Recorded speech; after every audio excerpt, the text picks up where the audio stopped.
All right, babies, it's that time again. Woo!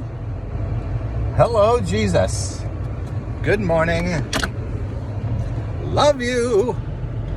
It's a rainy day. It's not too cold, but I feel like I should have on a different jacket than I do. Look at this jacket. Look at the shorts. Oh. So I'm going to get some meatballs.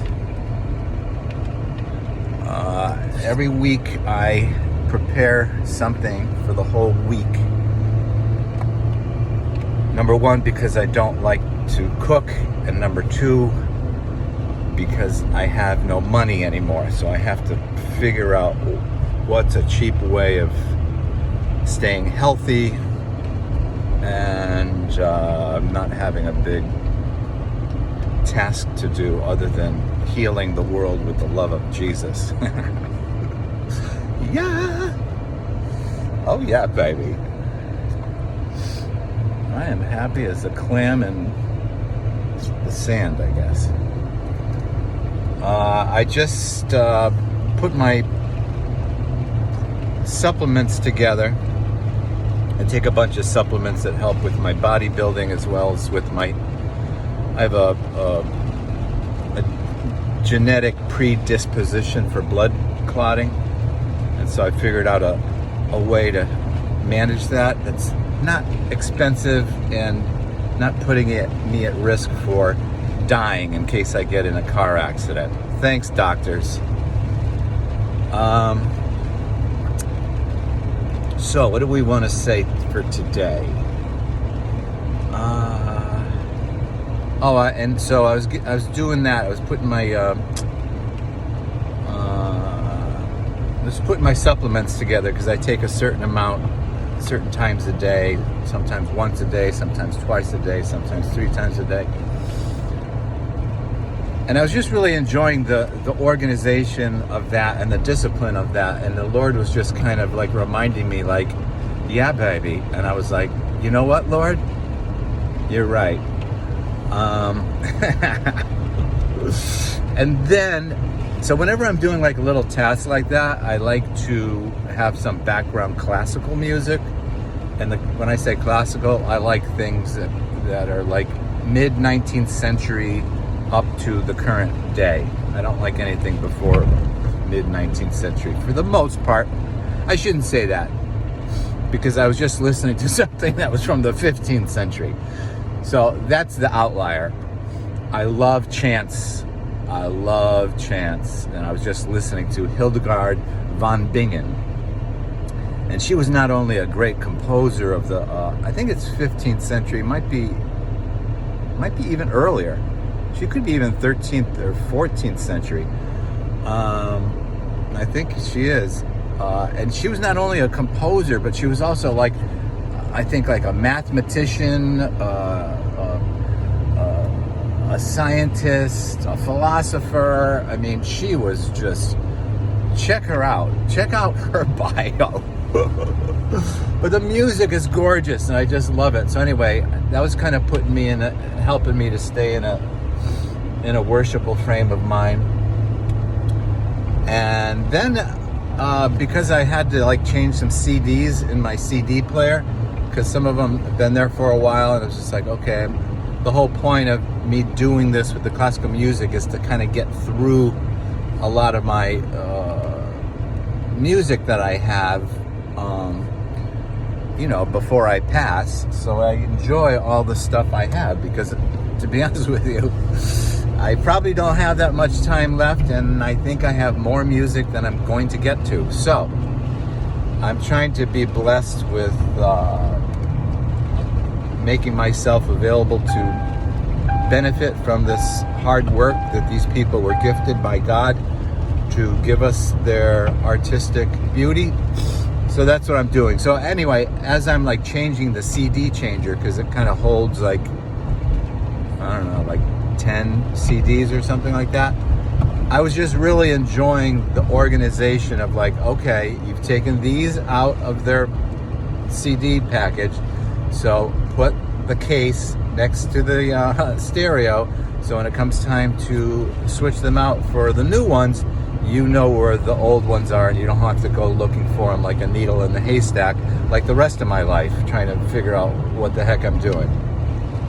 And I just got a real charge out of that. And God and I just had a little chuckle about how those little kind of disciplinary routines kind of help set the stage or a rhythm to how I generally want to live my life. And that when I'm living in sort of that disciplined kind of way, then I feel free to search God out and develop my spirituality. I don't feel like discovering new spiritual realms when my apartment is a mess. Yeah, I don't. I don't know how you are, but that's how I am. So you gotta do what you gotta do, baby. So that brings up a paradox, right? The paradox there is, you might not see this, but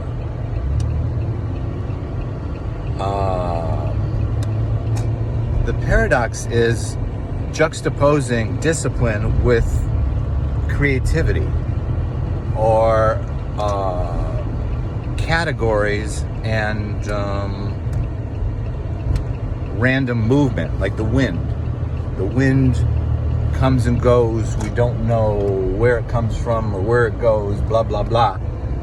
Yeah, that's the life of the spirit. You got to be a dead leaf in the breeze and just let the breeze take you. Yes, that's how you stay in step with the spirit. So the paradox there is, what does that have to do with discipline? Well, let's put it this way. In order for the leaf to move in the freedom of the wind,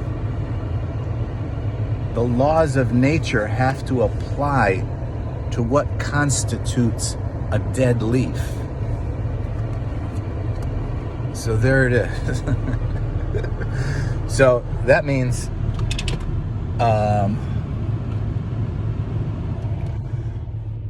so for me, that I look at that as I need certain amounts of discipline in my life to constitute who I am. And when I'm true to that, then I can be moved by the Spirit. Otherwise, I'm like, my car engine the other day, I brought it into the shop, and they were telling me, oh, you got to get rid of this car. You got 370,000 miles on it. It's now making a sound that's deep in the engine, and there's no way that we're going to be able to determine what the problem is. So it's time to get rid of the car. So I was not in a position to do that because of my financial situation. And guess what? It doesn't make that sound anymore. It's been a couple of months. So what am I saying? I'm saying the car is intact. That sound that it was making, that was like, it sounded like there was a serious problem. You just need to submit that stuff to God. If you can't figure out what's disturbing the fluidity of your functioning, you submit it to God and He'll teach you in the right time. That's all there is to it, baby. It's not more complicated than that. Did I get into the Bible yesterday? I think I peeked at Job 2. But as soon as I saw it was about God, giving Satan the authority to affect Job's physical health, just don't kill him. I'm like, I don't want to read this. So I didn't. But I think my current situation is very parallel to Job, which is why I think Job is useful. Not that it actually happened, but that it's useful to know that all hell could be breaking loose in your life, and you could still have peace and joy and contentment because your mind isn't on the circumstances. Your mind is on the one who loves you, who is turning you into his very self, so that the world can see that Jesus indeed is the ascendant center of the universe. Yeah, baby.